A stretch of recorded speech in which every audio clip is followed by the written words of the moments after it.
Hello दोस्तों, welcome to my channel the target law. और हमने जो यूपीजी के स्पेशल की जो हम सीरीज कर रहे हैं उसी में हम आज आगे नेक्स्ट पार्ट करने वाले हैं। लेकिन शुरू करने से पहले आपको करना क्या है, चैनल को सब्सक्राइब करना है, वीडियो को लाइक करना है और ज़्यादा से ज़्यादा शेयर करना है। चलिए बिना देरी के शुरू कर लेते हैं। ये टेलीग्राम चैनल है, इसको आप ज्वाइन कर सकते हैं। यहाँ पर एग्जाम से रिलेटेड कोई भी नोटिफिकेशन इन्फॉर्मेशन रहता है तो वो अवेलेबल रहता है, क्विज वगैरह भी होती है। जो बिना शुरू करते हैं, पहला क्वेश्चन है हमारा, उत्तर प्रदेश की प्रथम दलित महिला मुख्यमंत्री कौन है? तो बात करें अगर हम सुचेता कृपलानी की, तो सुचेता कृपलानी हमारी 1963 से 67 तक ये हमारी यूपी की सीएम रही हैं। करें बात मायावती जी की, तो मायावती हमारी 1995 में सीएम रही हैं यूपी की। और अगर हम सरोजिनी नायडू जी की बात करें तो ये यूपी की फर्स्ट गवर्नर रही थी। ये कब से कब तक रही थी? 15 अगस्त 1947 से ये रही थी 2 मार्च 1949 तक ये फर्स्ट गवर्नर रही थी। तो आंसर इसका हमारा हो जाता है ऑप्शन बी। ठीक है। और इनको दूसरी एक बहुत जरूरी बात, सरोजनी नायडू जो हैं इनको हम नाइटेंगल ऑफ इंडिया भी बोलते हैं, या फिर हम इनको भारत कोकिला भी बोलते हैं। नेक्स्ट क्वेश्चन है हमारा, उत्तर प्रदेश की सर्वाधिक सिंचाई होती है, मतलब किस चीज से सिंचाई सबसे ज्यादा होती है यूपी में? तो इसका ऑप्शन देख लेते हैं, नहर से, नलकूप से, कुएं, तालाब, झील या पोखर से, या फिर अन्य संसाधनों से। तो इसका आंसर हो जाता है हमारा नलकूपों से। नेक्स्ट क्वेश्चन है हमारा, सन 1858 में उत्तर प्रदेश की राजधानी आगरा से किस शहर में स्थानांतरित कर दी थी, मतलब ट्रांसफर कर दी गई थी? तो ऑप्शन है हमारा बनारस, इलाहाबाद पहले था, अब प्रयागराज है, लखनऊ या फिर अवध। तो इसका आंसर हो जाता है हमारा प्रयागराज, इलाहाबाद। तो अगर हम इसकी इलाहाबाद की बात करें तो 1834 में कैपिटल थी इलाहाबाद, राजधानी थी इलाहाबाद। फिर उसके बाद में ये 1834 तक रही थी, 1834 तक। 1834 के बाद में ट्रांसफर कर दी गई आगरा, और तभी जो प्रांत है उसका नाम चेंज करके उत्तर पश्चिम प्रांत कर दिया गया था। और उसके बाद में 1858 में ये थे लॉर्ड केनिंग थे। इन्होंने फिर क्या किया था, इन्होंने ही इलाहाबाद में इसको ट्रांसफर किया था 1858 में। ठीक है, तो इसका आंसर हमारा ये हो जाता है। नेक्स्ट है हमारा क्वेश्चन, उत्तर प्रदेश के किस शहर में सबसे पहले जो 1857 की जो क्रांति थी वो शुरू हुई थी? तो ऑप्शन देख लेते हैं हम, आगरा, मेरठ, लखनऊ, प्रयागराज। आपको लग रहा होगा बड़ा इजी सा क्वेश्चन है, इजी भी है टफ भी है, मतलब ग्राउंड जीरो से लेके अपर लेवल तक है, क्योंकि ये हर एक एग्जाम में आने वाले हैं। जो भी यूपी से रिलेटेड एग्जाम है सभी में आने वाला है। ठीक है, तो इसलिए ये खुश मत हो जहाँ सोच के कि भाई हाँ इतना इजी सा है, हम तो इसको तो ये तो हमें आता है। ठीक है, तो इसका आंसर आप सबको बताइए। 10 मई से ये शुरू हुआ था 1857 में मेरठ से, और उसके बाद में धीरे धीरे कानपुर, बरेली, झांसी, दिल्ली, अवध तक पहुंच गया था। नेक्स्ट क्वेश्चन है हमारा, उत्तर प्रदेश में अनुच्छेद 356 राष्ट्रपति शासन कितनी बार लगा?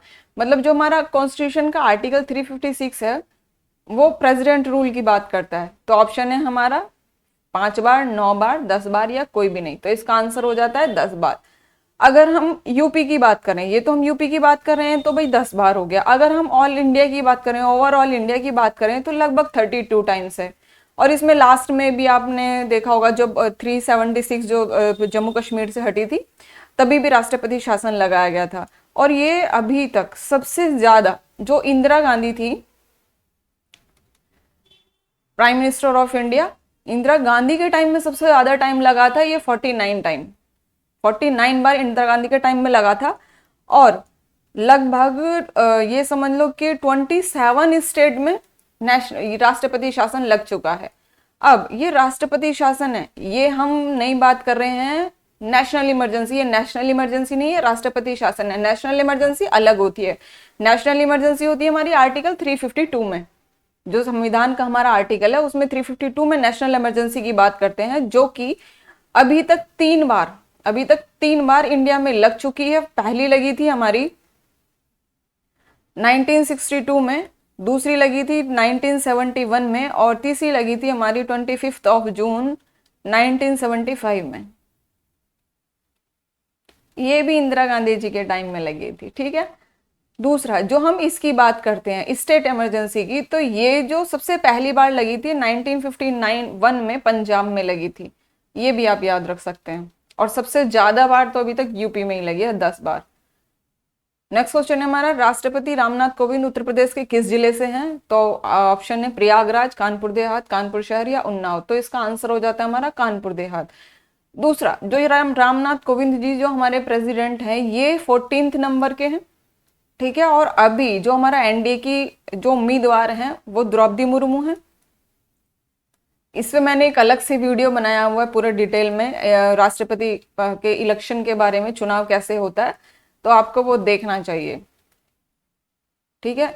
तो अगर हम इनकी बात करें कि भाई ये कहाँ से हैं, तो ये सबसे पहली बात तो ये 2015 से 2021 में झारखंड की गवर्नर रह चुकी है, पहली बात। दूसरा, अगर इनका हम डिस्ट्रिक्ट देखें तो एक डिस्ट्रिक्ट है मयूरभंज। मयूरभंज है कहाँ पर? उड़ीसा में, वहां की है ये। और मयूरभंज में भी एक विलेज है, विलेज का नाम क्या है आप याद रख सकते हैं, बैदापोसी नाम है उसका, हिंदी में ऐसे लिखेंगे, ठीक है, और इंग्लिश में ये हो जाएगा, ये विलेज है, ये यहां से है, ठीक है। दूसरा, एक और जरूरी बात, अगर हम प्रेसिडेंट के इलेक्शन की बात करें तो ये हमारा जो कॉन्स्टिट्यूशन का आर्टिकल है 52 अनुच्छेद 52, ये इसके प्रेसिडेंट के इलेक्शन की बात मतलब ये कहता है कि भाई एक हमारा प्रेसिडेंट भी होगा। और जो आर्टिकल 53 है वो इसकी एग्जीक्यूटिव पावर मतलब कार्यपालिका शक्ति के बारे में बताता है, किसकी? प्रेसिडेंट की, ठीक है। तो ये भी आपको ध्यान रख लेना चाहिए। नेक्स्ट हमारा, विधान परिषद उत्तर प्रदेश में कुल कितनी सीटें हैं? तो ऑप्शन है हमारा 100, 31, 403 या 80। तो इसका आंसर हो जाता है हमारा 100, लेकिन इसमें लिखा है ये 99+1। तो ये जो 1 था ये एंग्लो इंडियन की होती थी, लेकिन इसको जो 126th कॉन्स्टिट्यूशनल अमेंडमेंट हुआ है हमारा 2019 में, 2019, इससे इसको खत्म कर दिया गया है। अब जो 100 सीट है वो पूरी टोटल 100 होंगी, 1 इसमें से हटा दिया गया है। और जो ओवरऑल हमारी जो पार्लियामेंट में 2 सीटें होती हैं वो भी हटा दी गई हैं, ठीक है। अब अगर हम विधान परिषद की बात करें तो टोटल 6 स्टेट में है। कहाँ कहाँ पर है? ये हमारा एक यूपी हो गया, बिहार, यूपी, बिहार, महाराष्ट्र, कर्नाटक, तेलंगाना, और एक हो जाता है हमारा आंध्रा, ठीक है। और अगर हम विधान परिषद की, अगर हम ये सोचे कि भाई ये प्रावधान कहाँ पर है, तो इसके हम प्रावधान की बात करें तो ये हमारा कॉन्स्टिट्यूशन का भाग 16 है, पार्ट 16 है जो इसकी बात करता है। और पार्ट 16 में भी 168 आर्टिकल से लेके, अनुच्छेद 168 से लेके 212 तक है। और अगर हम वैसे अगर स्पेसिफिक आर्टिकल की बात करें तो 169 में विधान परिषद को बताया गया है कि विधान परिषद का गठन कैसे होगा, पार्लियामेंट द्वारा किया जाएगा, तो कैसे किया जाएगा। नेक्स्ट है हमारा, उत्तर प्रदेश की जलवायु कैसी है? तो उत्तर प्रदेश की जलवायु की बात करें तो ऑप्शन देख लेते हैं, उष्ण कटिबंधीय, मानसूनी, गर्म शुष्क मानसूनी, शीतोष्ण कटिबंधीय या समशीतोष्ण मानसूनी। भैया हिंदी देखो ऐसी ऐसी बढ़ी जाती है। तो इसका आंसर हो जाता है हमारा उष्ण कटिबंधीय मानसूनी। अब अगर भाई बात करें तो जो यहाँ का यूपी का जो धरातल है उसमें विषमता है। यहाँ पे क्या मैदानी भाग है, तो मैदानी भाग में क्या रहता है कि जो गर्म ग्रीष्म ऋतु में तो गर्मी ज्यादा होती है और शीत ऋतु में सर्दी ज्यादा होती है। नेक्स्ट बात करते हैं हम, प्रदेश के बहराइच जिले में कौन सा अभ्यारण्य स्थित है? अभ्यारण्य मतलब वाइल्ड लाइफ सेंचुरी। तो कतर्निया घाट अभ्यारण्य, चंबल राष्ट्रीय अभ्यारण्य, कैमूर अभ्यारण्य या रामपुर पक्षी अभ्यारण्य। तो यहाँ पर आ जाता है हमारा कतर्निया घाट वाइल्ड लाइफ सेंचुरी। ये 2003 में इसको 2003 में इसको टाइगर रिजर्व डिक्लेयर किया गया है, ठीक है। ये उसी का है, देखो ये बारहसिंगा स्टेग, ठीक है।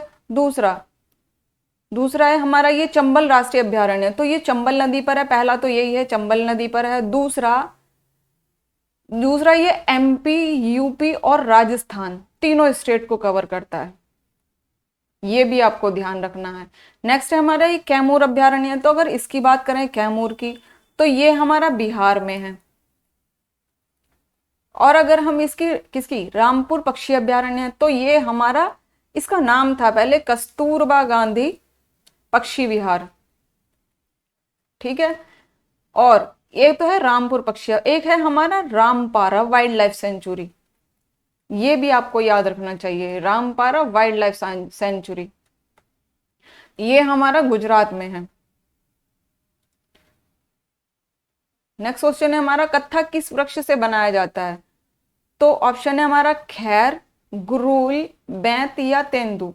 तो इसका आंसर हो जाता है हमारा खैर। देखो ये वही पेड़ है, ये खैर वाला ही ये पेड़ है, इसी से इसकी पत्तियों से कत्था बनाया जाता है, पत्तियों से या इससे जिससे बनाया जाता होगा, ठीक है।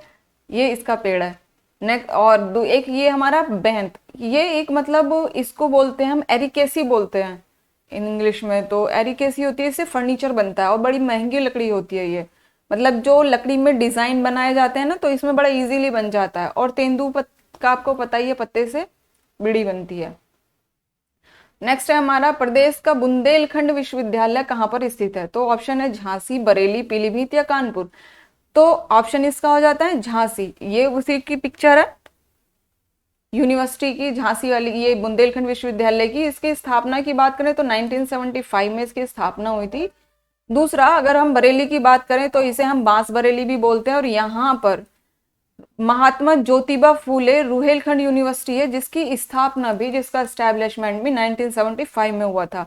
दूसरा यहाँ पर एक आला हजरत की दरगाह है, मतलब सुन्नी मुस्लिम्स का पिलग्रिमेज स्थल है, ठीक है। तो ये भी आप ध्यान रख सकते हैं। पीलीभीत की बात करें तो यहाँ पर टाइगर रिजर्व है, पीलीभीत टाइगर रिजर्व, ठीक है, ये भी यूपी में ही है। और अगर हम कानपुर की बात करें तो कानपुर में कानपुर यूनिवर्सिटी है, ये उसका पिक्चर है, और इसको हम छत्रपति साहू जी महाराज यूनिवर्सिटी भी बोलते हैं। इसका एस्टैब्लिशमेंट हुआ था 1966 में। नेक्स्ट क्वेश्चन है हमारा प्रदेश का केजी मेडिकल कॉलेज कहां पर स्थित है, ऑप्शन है हमारा लखनऊ, मेरठ, कानपुर या वाराणसी। तो इसका आंसर हो जाता है हमारा लखनऊ। केजी मतलब किंग जॉर्ज, इसका एस्टैब्लिशमेंट हुआ था 1905 में। ये किंग जॉर्ज है, केजी का मतलब किंग जॉर्ज। तो 1905 से लेकर 2002 तक इसका नाम किंग जॉर्ज ही था, इसका नाम किंग जॉर्ज ही था। लेकिन 2002 से 3 तक और फिर उसके बाद में 2007 से 12 तक इसका नाम छत्रपति साहू जी महाराज मेडिकल यूनिवर्सिटी रखा गया। फिर लेकिन बीच में जो ये 3 से 7 तक का जो पीरियड था, यहाँ पर इसका नाम था Uttar Pradesh King George University of Dental Science, ठीक है। नेक्स्ट है हमारा बनारस, वाराणसी, यहाँ पर आपको पता ही है बीएचयू हमारा बनारस हिंदू विश्वविद्यालय, जो कि हमारा 1916 में बना था। नेक्स्ट है हमारा संपूर्णानंद संस्कृत विश्वविद्यालय, संपूर्णानंद संस्कृत विश्वविद्यालय प्रदेश के किस नगर में स्थित है, तो ऑप्शन है हमारा लखनऊ, सहारनपुर, वाराणसी या आगरा। तो इसका आंसर हो जाता है हमारा वाराणसी। इसका एस्टैब्लिशमेंट हुआ था 1791 में, और उस टाइम जो इसका नाम था वो शासकीय संस्कृत विद्यालय था, ये भी आप याद रख सकते हैं, शासकीय संस्कृत विद्यालय था। और इसमें एक सरस्वती भवन है, अच्छा है, मतलब फेमस है वो, उसकी स्थापना की गई थी 1894 में, सरस्वती भवन ग्रंथालय, ठीक है, ये भी आप याद रख सकते हैं। देखो कितना खूबसूरत है, लग रहा है ना किसी फॉरेन यूनिवर्सिटी से कम तो नहीं लग रहा है। दूसरा जो ये इसका नाम है संपूर्णानंद संस्कृत विश्वविद्यालय, ये नाम इसका 1974 में रखा गया था। पहले स्टार्टिंग में तो शासकीय संस्कृत यूनिवर्सिटी था, महाविद्यालय था, लेकिन 1974 में संपूर्णानंद संस्कृत महाविद्यालय कर दिया गया। नेक्स्ट है हमारा महर्षि वाल्मीकि आश्रम कहां पर स्थित है, तो ऑप्शन है हमारा श्रावस्ती, विठूर या कालपी या कोई भी नहीं। तो अगर हम श्रावस्ती की बात करें तो श्रावस्ती में जो 16 महाजनपद हैं हमारे, उनमें एक था कौशल, कौशल की राजधानी थी श्रावस्ती, ठीक है। और दूसरा ये जो है ये राप्ती नदी के किनारे पर है, ये श्रावस्ती जो है हमारा ये राप्ती नदी के किनारे पर है, और यहाँ पर बौद्ध ने सबसे ज्यादा अलाइनमेंट किया था। दूसरा अगर हम बिठूर की बात करें तो बिठूर कानपुर में गंगा के पास में एक गांव है, टाउन है मतलब, गांव नहीं बोलेंगे, टाउन है, वहां पर लव कुश का बर्थ स्थल है, वो जन्म हुआ था। और अगर हम काल्पी की बात करें तो काल्पी एक ऐतिहासिक जगह है, तो इसका ऑप्शन इनमें से कोई नहीं आ जाएगा। ऐसा भी हो जाता है, ऐसा नहीं है कि भैया ऑप्शन दिए हुए हैं तो इसमें से ही आंसर होगा। अब भैया है कहाँ, ऑप्शन तो नहीं है, तो उसका आंसर भी बता देते हैं आपको। ये है एक चितवन डिस्ट्रिक्ट है। कहां पर है ये है नेपाल में, वहां पर ये आश्रम है, और वहां पर एक है त्रिवेणी धाम। त्रिवेणी धाम है, और यहां पर कौन कौन सी नदियां हैं, यहां पर तमसा, सोन और गंडक, ये तीनों नदियों का संगम होता है। यहाँ पे तीनों नदियां मिलती हैं, इसलिए इसको त्रिवेणी धाम बोलते हैं। दूसरा, ये जो चितवन है, चितवन डिस्ट्रिक्ट में एक चितवन पार्क है, उसके अंदर बना हुआ है ये महर्षि वाल्मीकि आश्रम। और यहाँ पर इसको राम सीता का जो देवता है उनका भी इसको प्लेस माना जाता है। महर्षि वाल्मीकि तो है ही है, और दूसरा महर्षि वाल्मीकि ने रामायण की भी रचना की थी, ये भी आपको जरूर जरूर याद रखना है, ठीक है। 7 स्टार क्वेश्चन, ठीक है। नेक्स्ट क्वेश्चन है हमारा, उत्तर प्रदेश में समरसपुर पक्षी विहार किस जिले में स्थित है? बर्ड सेंचुरी, समरसपुर बर्ड सेंचुरी कहां पर है? तो ऑप्शन है हमारा उन्नाव, गाजियाबाद, गोंडा या रायबरेली। तो इसका आंसर हो जाता है हमारा रायबरेली। रायबरेली के निकट, मतलब पास में एक जगह है, डिस्ट्रिक्ट है रायबरेली का, ब्लॉक बोलते हैं जिसको, वो है सालोन। और सालोन में भी गांव है, एक विलेज है मामुनी, वहां पर है ये। और अगर इसके एस्टैब्लिशमेंट की बात करें तो भैया इसका एस्टैब्लिशमेंट हुआ था 1987 में, ठीक है। चलिए, कंप्लीट हो गया है, आज के लिए इतना ही काफी है। मिलते हैं आपसे जल्दी नेक्स्ट वीडियो में। ध्यान रखिए अपना सभी, और चैनल को सब्सक्राइब कर दीजिए ज्यादा से ज्यादा, वीडियो को लाइक और शेयर। ओके, मिलते हैं जल्दी आपसे नेक्स्ट वीडियो में। Okay, bye bye.